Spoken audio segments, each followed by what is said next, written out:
I'm an actor, and they asked me months ago if I would be willing to participate in this event. I didn't know what this was. And Larry Trilling, this colleague of mine, who's the director, knows a little... What? Your friend? So he knows my background and thought it might be interesting if I would come and since I'm not a public speaker and don't really give talks, I couldn't figure out what I wanted to talk about. So when I was talking to Shep Rosenman, I mentioned that my bar mitzvah parsha, my bar mitzvah portion of the week for my bar mitzvah was Noach. She's the second parsha in Genesis, gracious. So then he said the next one is Lech Lecha. Lech Lecha means to go out. And I come from an Orthodox sort of Hasidic background. I was born in Williamsburg.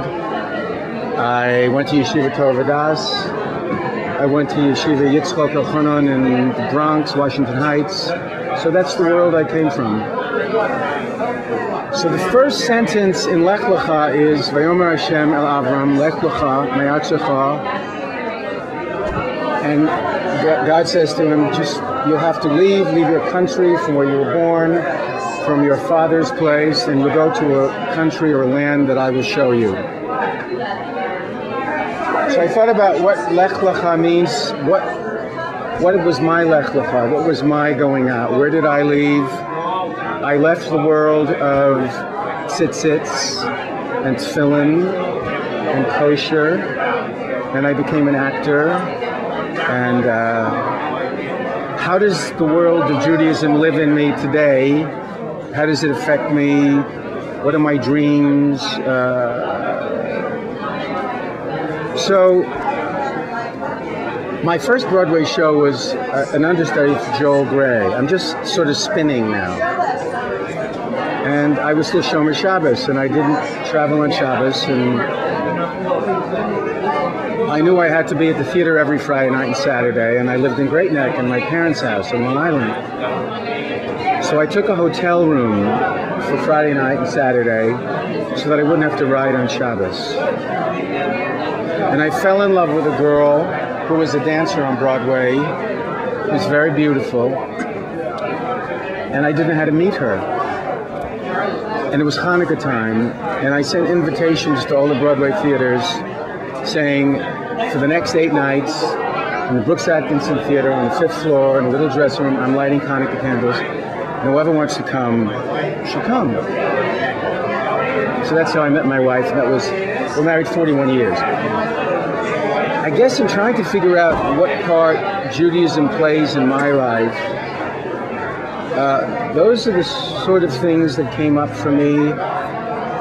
When I listen to music, the music of my soul is the sound that I grew up with in Brooklyn. I was in Yugoslavia doing a movie, and I thought I was alone in a steam room and started singing a tune from my childhood. I remember exactly what tune it was, and I didn't know there was somebody else in the steam room with me. And he said to me, "You're from Williamsburg." So I said, "How do you know I'm from Williamsburg?" He said, "That melody can only be from Williamsburg."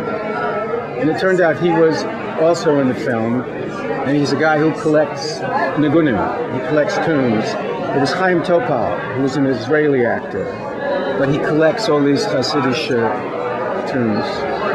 So that's sort of how the world of my past and the world of... And I often play Jewish characters, which pleases me. On my new series, on Brothers and Sisters, there was an episode where it was Hanukkah, and I got to sing a Yiddish song. Now, I am in a cast of all Gentiles. They're all supposed to be Jewish, but there's not one Jew in the cast. So for me to sing a Yiddish song on primetime television on Sunday night from 10 to 11 o'clock is very thrilling.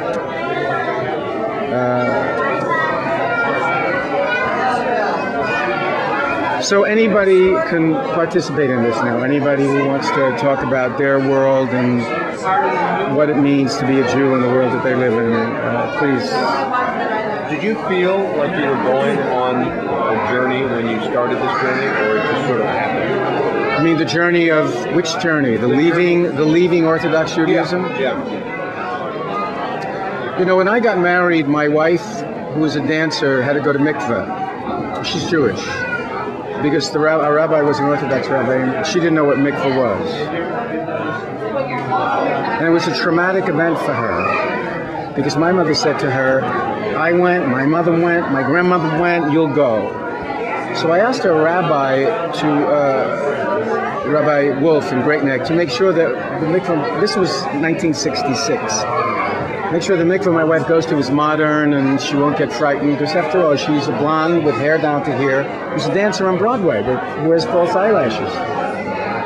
So I took her, I had a little MG, I parked it at 76th Street in Manhattan, and this little yeshiva bacher opens the door, sees my wife, and I could hear him say, "Gewalt Mama, is a shiksadu." That was my wife's experience. Did she understand it? Well, she understood what shiksadu was. And this little boy was frightened of this woman that I was going to marry because he had never seen anybody who looked like that before. And because we got married and she had to be wearing long sleeves, the rabbi wouldn't marry us unless she designed a dress that had breakaway sleeves. So as soon as we were married, she just took the stitches out because it was summer, it was August. And so we kept kosher. We moved immediately to, I was L'Shomer Shabbos. We moved immediately to LA. We lived on Roxbury Drive in Beverly Hills in an apartment. We went to Beth Jacob. My wife came to shul every Shabbos. She wore a hat and gloves, and learned. Still really couldn't read Hebrew. Still doesn't read Hebrew. And then one day I said I wanted to taste treif. I don't know why. I was 32 years old. I'm 69.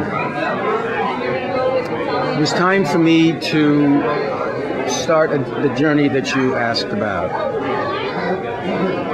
I am by nature a very spiritual person. You know, my grandfather was the Minsky rabbi's best friend. When I was a kid in Williamsburg, he used to take me to South 9th Street to see the Minsky Rav. And I remember for me, meeting the Minsky rabbi and kissing his hand was the most thrilling thing in the world. So I take that with me wherever I go, whether I still am most comfortable in an Orthodox shul. You know, in the 70s, just after I stopped probably being kosher, I was at a party and there was a lot of wine and a lot of whatever. And one of the people at the party, it was Viola Spolin, who was a great lady of the theater. And from her, she created story theater. I don't know if any of you know it, but Mike Nichols came from her world. And she was just an amazing person. She was living with a Franciscan monk, an ex-Franciscan monk. He was her husband. He left obviously. And I was describing the Tiferes Yisrael, this shul I grew up in. And as I was describing the shul, I said it's a big square building, and there's a balcony upstairs where all the women sit. And downstairs is this big platform where they read from the Torah. And up front, they have this blue velvet curtain with lions on it, and they open up the curtain and take out these things, and there are silver ornaments, and people kiss it, and they're wearing costumes with fringes on it. And she said to me, "You grew up in the theater." She said, "It's no wonder that you became an actor. You grew up in the theater." And she was right. So my journey into that world started a long time ago, and I don't feel I've ever left it. What do you miss? What do you miss and what do you not miss about being Orthodox?